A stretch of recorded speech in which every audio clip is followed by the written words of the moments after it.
Tony Evers' budget. Now, remember in the last budget, he introduced his. The Republicans had their version.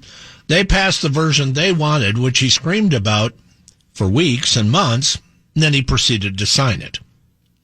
That's kind of a very shorthand of what happened, but not inaccurate. And now this budget that he rolls out, I always tell groups, and I'm joined by Kyle Koenen from the Wisconsin Institute for Law and Liberty, speaking of favorites, and in this budget, I always say, with all this money laying around Madison, Kyle, I always say my rule of thumb when I talk to younger legislators or whatever, I always say my rule of thumb is if there's too much money laying around the Capitol, get it out of town. Don't spend it. Get it out of town. And right now, Kyle, there is way too much money sitting around Madison. Yeah, well, thanks for having me on, Brian. I appreciate it. And I couldn't agree more. The budget's sitting at a record $7.1 billion surplus. And yet, with Governor Evers' proposed budget, he somehow spends us into a deficit at the end of the 2-year biennium. So how do you do that, by the way? I mean, how do you take $7 billion and make it disappear overnight? It's really unbelievable. So I think when you look at the numbers of where we were last budget versus what Evers has proposed here, some of the increases you see are really shocking. I mean, if you look at the end of last budget, the state was at about $87.5 billion, a massive amount of money, right? Evers takes us up to almost $104 billion over those 2 years, which is about an 18.5% increase. Just astronomical numbers here.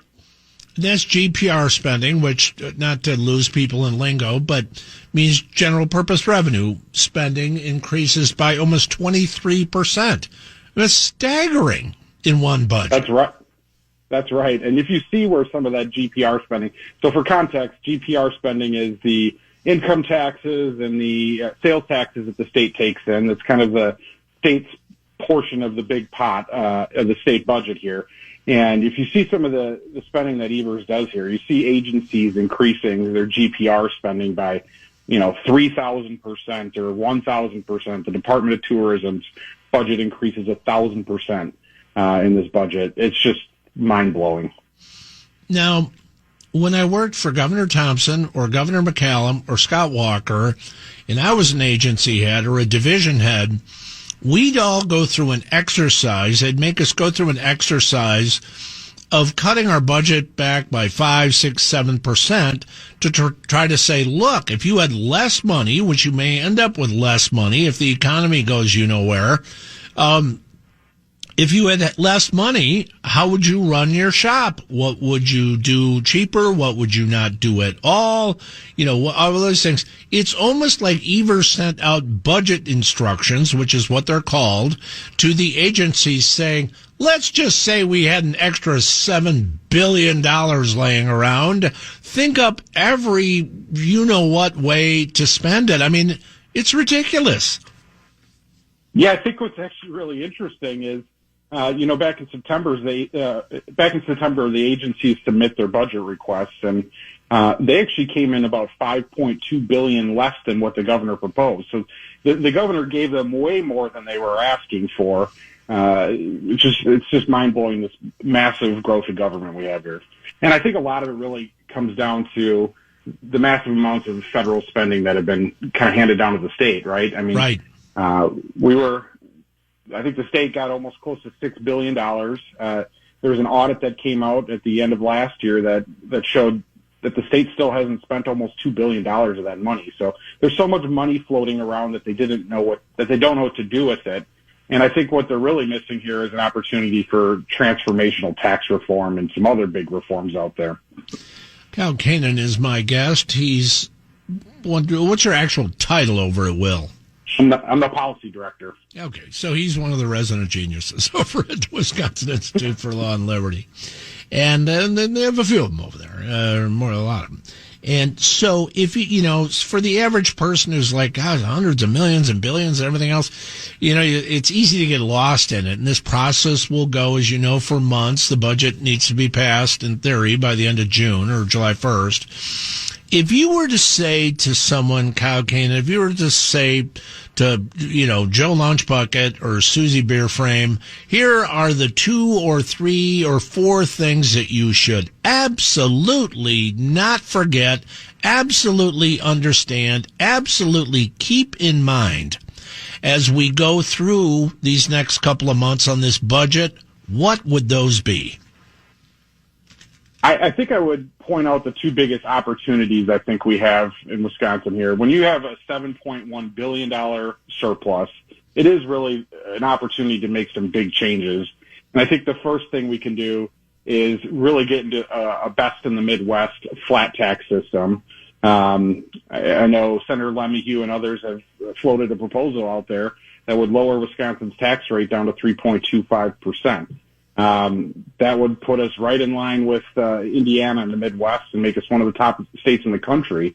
And if you look at kind of the aging demographics of the state, we're kind of a low-growth state, and we don't have a ton of people moving into the state, except from Illinois, of course.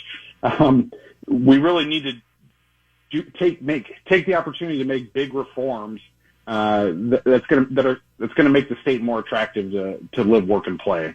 And then I'd say the second thing that we really have a really good opportunity to focus on here is moving towards universal school choice. And around the nation, you've seen kind of a school choice revolution.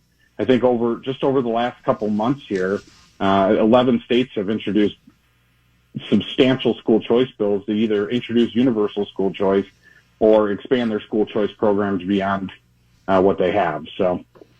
Well, and I would say, interesting along that line, and being here in Milwaukee, where school choice in a lot of ways was born nationally and internationally, and I'm friends with George Mitchell, great guy. He's wouldn't have it without him and Susan, is what I would say. And it used to be, have we kind of moved along in the school choice debate in some ways? Because it used to be, school choice, it's awful because it'll take resources away from your local schools and all that.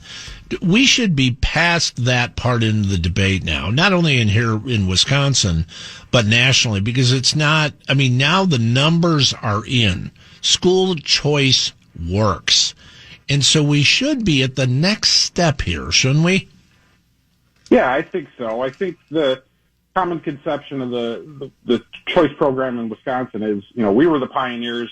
We started this movement, but to some extent we've stagnated a little bit when you compare us to what other states are doing and moving towards ESAs, which really put the power in the hands of parents. But I think there are opportunities to expand it, and I'll just give you one example here. We have, we fund kids differently that go to a public school, a charter school, and a choice school. And I guess there's an inherent question we need to ask is, why is a child worth more at a public school than any other school, right? Right. So I think one of the things we really want to see is try and close some of that funding gap so we can have more high-quality seats in the choice program and more charter seats that can get more kids into the programs that are delivering the best results for families and give parents more options. I think that's one of the main goals here. And then I think the other thing you look at is Milwaukee and Racine have their programs allow up to like about $70,000 for a family of 4 to participate in the program, right? And the rest of the state, that's only about $48,000. So one thing we've been really preaching here at Will is I think the choice program in Wisconsin is great for low-income families and then families on the higher end of the income scale that can afford it. But the folks that are really cut out are people in the middle, kind of in the middle class. Kyle Koenen is from the Wisconsin Institute for Law and Liberty. Kyle, first of all, explain to us here the context, because you have a Republican Assembly, you have a Republican State Senate. The Assembly has a few votes short of being able to override the governor. The Senate, based has enough votes, although now has a vacancy in Alberta Darling's seat, and that special election is coming up, and you want to preserve a Senate supermajority there. What can happen here? Because I'll get people asking me saying, wow, these ideas are great, but Tony Evers is still living in the governor's mansion. He's got the pen in his hand.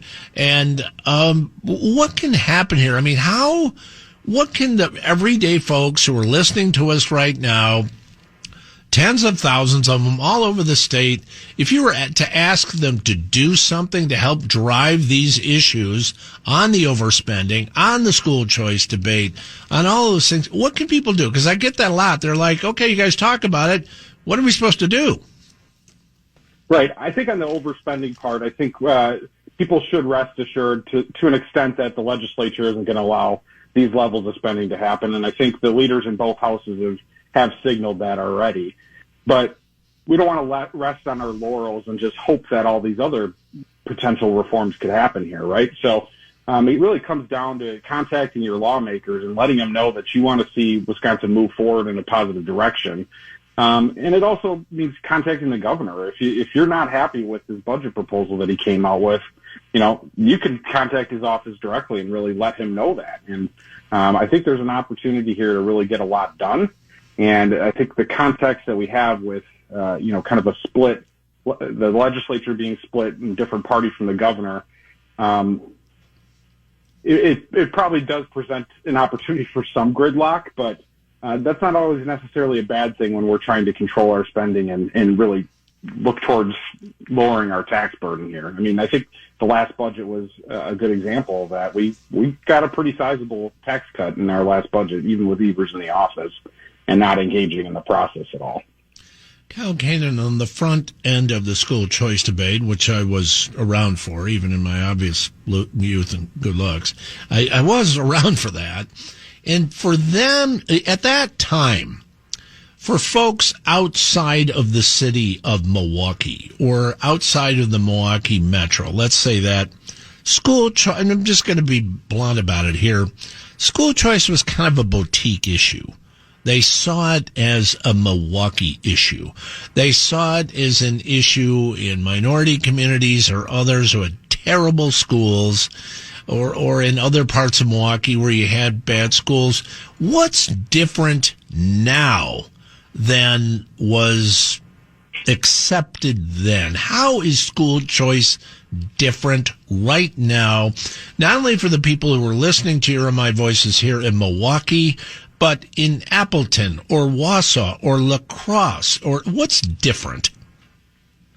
Well, I think, first of all, we have a statewide parental choice program now, right? So families do have the opportunity to seek a voucher outside the Milwaukee and Racine area.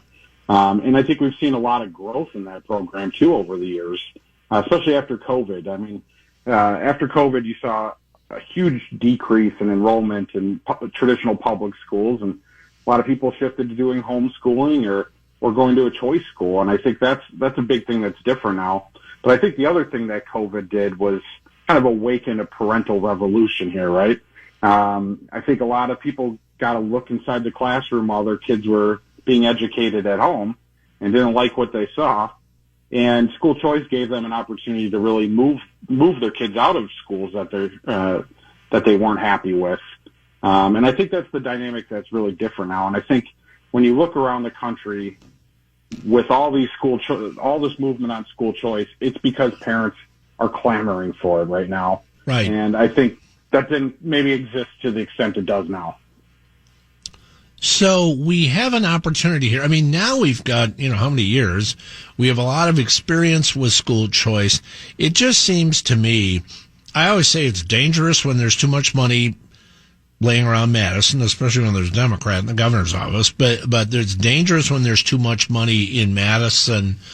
I also don't want Republican legislators to fall into that either, because what they ought to be doing is tax reform and doing some of the things that you're talking about.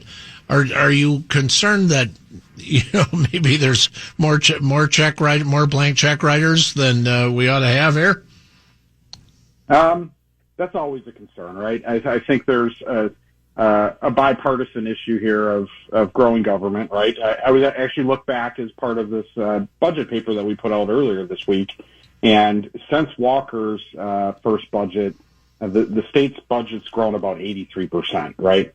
And this last budget, obviously, we had these last two budgets, we have the dynamic of a Republican legislator and a Democratic governor, so there has to be some push and pull. But, I mean, with the amount of money that's floating around in Madison right now, I think the only logical thing to do is give a very, very sizable portion of that back to the people who gave it to the state, first of all, which is taxpayers, right? I think that's going to stimulate our economy. That's going to make Wisconsin a more attractive place to live. And I think, you know, intuitively people know how to spend money better than the government does. There are going to be some needs because we've had this record inflation, and government's not immune to that either. But I think we really should look at kind of limiting our spending increases to that inflationary rate. It does go back to, it's nothing original, but it does go back to the Brian Schimming rule. When there's too much money around the Capitol, send it back. It's just too dangerous to have laying around the building. Kyle Koenen from the Wisconsin Institute for Law and Liberty. Where do people find out more? Your website's terrific. Tell us about your website and what they'll find there. Yeah, welcome to join our website here. It's www.will-law.org. And if I could plug one other thing, we actually released an updated version of our school scorecard. So if you want to see how your school districts are spending money and what kind of results they're getting too, you can find that right on our website as well. So you literally can go to this website and all school districts? Yeah, so all 430 some odd school districts. You can see the spending levels for your school district, what your proficiency rates are, kind of the enrollment trends. We added a new feature this year that shows you the mix of administrative staff versus staff that have interaction with your kids. So it's a great tool, and I encourage everyone to check it out. Especially for those of you who have school board elections coming up in the spring, or even if you don't. I mean, Will's website really is a wealth of information. That website, again, Will, W-I, was it two L's or one L? Two L's. Will, will-law.org. Will-law.org. I say it a couple of times because I know I'm going to get follow-ups going, what was that again? Will.law.org. You can find that and a lot of other great information. Kyle Koenen, great job from the Wisconsin Institute on Law and Liberty. We look forward to talking to you again. Thanks for having me on, Brian. Have a good weekend.